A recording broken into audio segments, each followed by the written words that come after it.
Assalamualaikum warahmatullahi wabarakatuh. Nama saya Muhammad Syauqi Albana dan di sini saya akan menjelaskan tentang epistemologi dalam kajian filsafat. Epistemologi berasal dari kata episteme berarti pengetahuan dan logos yang berarti ilmu. Sehingga epistemologi dapat diartikan sebagai ilmu yang mengkaji karakteristik, sumber, nilai, media, dan batasan pengetahuan. Selain itu, epistemologi juga dapat diartikan sebagai studi filosofis mengenai asal, struktur, metode-metode, kesahihan, dan tujuan pengetahuan. Dari kedua pengertian di atas dapat kita simpulkan bahwa secara sederhana bahwa epistemologi adalah ilmu yang membahas cara untuk mengetahui bagaimana suatu pengetahuan diperoleh. Ruang lingkup epistemologi menurut M. Arifin yakni hakikat, sumber, dan validitas atau kebenaran pengetahuan. Ada ahli lain yakni Mudhor Ahmad yang menjelaskan bahwa ruang lingkup epistemologi adalah hakikat, unsur, macam, tumpuan, batasan, dan sasaran pengetahuan. Objek atau bahasan dalam epistemologi adalah segala usaha yang kita lakukan dalam mendapatkan pengetahuan. Sedangkan tujuan dari epistemologi menurut Jacques Martin adalah memiliki potensi yang tepat untuk mendapat pengetahuan. Kemudian ada aliran epistemologi barat, yang di sini ada 4 aliran yang dominan, yakni rasionalisme, empirisme, kritisme, dan intuisionisme. Rasionalisme yakni aliran yang menekankan akal sebagai sumber utama pengetahuan. Jadi dalam menentukan kebenaran hanya dengan akal, dan mereka berpendapat bahwa informasi dari pengalaman atau teori empirisme masih belum jelas, kacau, bahkan terkadang menipu, sehingga dalam mengatur informasi-informasi yang kacau tersebut diperlukan kerja akal. Selanjutnya ada empirisme yang beranggapan bahwa pengetahuan hanya diperoleh melalui pengalaman dengan cara observasi dan penginderaan. Aliran ini diperkuat dengan teori tabula rasa yang diperkenalkan oleh John Locke, yang menganggap bahwa manusia terlahir dalam keadaan kosong dari pengetahuan dan pengalaman hidupnya yang mengisi pengetahuan yang kosong tersebut. Perseteruan antara aliran rasionalisme dan empirisme menggugah seorang tokoh bernama Immanuel Kant dalam mengembangkan kritisme yang berusaha menjembatani antar kedua aliran tersebut. Menurutnya, semua pengetahuan bersumber dari akal, namun adanya pengertian berasal dari pengalaman dan tidak mengingkari adanya persoalan yang melampaui akal. Perkembangan selanjutnya dipelopori oleh Henry Bergson yang mencetuskan aliran intuisionisme. Karena adanya persoalan yang melampaui akal, baginya akal dan pengalaman masih terbatas dan memiliki kelemahan sehingga mengembangkan intuisi manusia sebagai kemampuan tingkat tinggi. Kemudian, karakteristik epistemologi barat. Karakteristik pertama yakni akal dan panca indera menjadi sumber utama pengetahuan manusia. Sumber pengetahuan hanya didapat dari akal dan panca indera atau pengetahuan dan tidak memberi ruang bagi wahyu atau sumber agama menjadi sumber pengetahuan yang pasti. Kemudian sekularisasi, pertentangan atas dimensi spiritual, dan dikotomisasi ilmu pengetahuan ini terjadi akibat dari pemisahan agama dalam kehidupan keilmuan mereka. Kemudian masalah utama dari sikap Barat terhadap agama adalah ketidakpercayaan terhadap agama dan menganggap bahwa Tuhan hanyalah ilusi yang dibuat oleh manusia, dan pemikiran-pemikiran tersebut menyebabkan pengingkaran terhadap Tuhan dan hari akhir, dan juru agama, ahli agama menjadi musuh besar ilmu pengetahuan.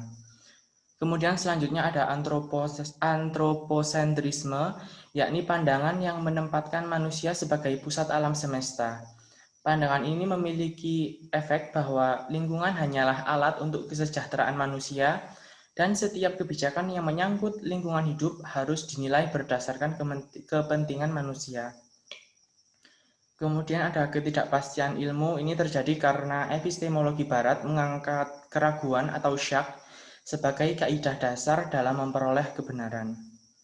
Kemudian ada empirisasi, dan ini terjadi salah satunya karena sains modern menentukan bahwa objek ilmu yang sah adalah segala hal yang dapat diamati oleh panca indera. Yang terakhir adalah terjadinya desakralisasi atau tidak adanya kesakralan baik dalam kehidupan keilmuan maupun kehidupan keagamaan dan kehidupan sehari-hari mereka.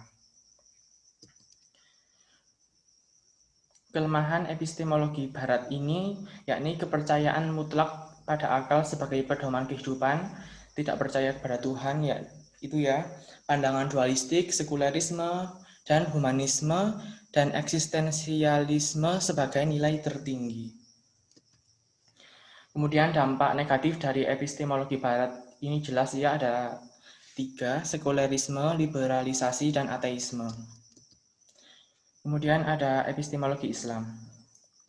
Masyarakat Islam dulunya terpengaruh faham jumud atau menggantungkan diri pada takdir, dan ini menyebabkan kemunduran dalam segala bidang. Hal ini kemudian mendorong para cendekia muslim melakukan pembaharuan atau istilah Islamnya kita kenal dengan tajdid. Pada awalnya tajdid ini atau pembaharuan ini ditolak karena dianggap radikal, sesat, bahkan kafir. Kemudian Sayyid Qutb berpendapat bahwa Islam secara fleksibel menerima model-model pemikiran masyarakat modern. Meskipun syariat Islam itu tetap tidak berubah abadi, namun penafsiran dalam instrumental fikih bersifat fleksibel dan responsif terhadap kebutuhan dan persoalan-persoalan modern. Kemudian ada sumber epistemologi Islam, sumber utamanya yang jelas Allah sebagai sumber utama segala pengetahuan di bumi, di dunia. Ada Al-Quran, kemudian Sunnah. Adapun sumber-sumber lain yang menjadi sumber epistemologi adalah indera, akal sehat, dan intuisi. Aliran epistemologi Islam yang terkenal ada 3, yakni Bayani, Irfani, dan Burhani. Bayani yakni metode berpikir berdasarkan teks Al-Quran dan hadis baik secara langsung atau tidak langsung. Secara tidak langsung berarti kita memahami teks dan langsung mengaplikasikan tanpa perlu memikirkan lagi. Kemudian secara tidak langsung maksudnya adalah memahami teks sebagai pengetahuan yang mentah, kemudian kita kaji terlebih dahulu. Yang kedua ada Irfani, yakni pengetahuan yang diperoleh melalui rohani atau tersingkapnya rahasia-rahasia realitas Tuhan. Di aliran Irfani ini diharapkan Tuhan melimpahkan pengetahuan langsung kepadanya, masuk dalam pikiran, dikonsep, kemudian dikemukakan dengan logis, baik berupa tulisan maupun lisan. Yang terakhir ada Burhani, yakni berpikir melalui kekuatan rasio melalui dalil-dalil logika. Untuk mendapatkan pengetahuan melalui aliran Burhani ini juga menggunakan aturan silogisme.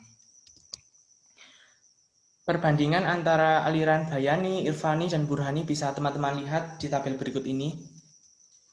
Di pause aja. Kemudian kesimpulannya, yakni epistemologi barat berpijak pada pemikiran filsafat yang sekuler dan menitik beratkan pada akal dan panca indera. Karakter berpikir seperti ini kemudian menyebabkan kelemahan fundamental yang berpengaruh dalam tradisi keilmuan dan kehidupan. Epistemologi Islam berpegang pada syariat dengan proses penafsiran ilmu yang berbeda-beda dan fleksibel dalam menghadapi perkembangan zaman.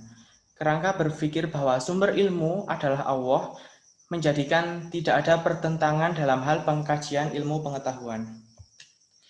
Mungkin itu saja yang dapat saya sampaikan dalam materi epistemologi ini. Kurang lebihnya mohon maaf dan wassalamualaikum warahmatullahi wabarakatuh.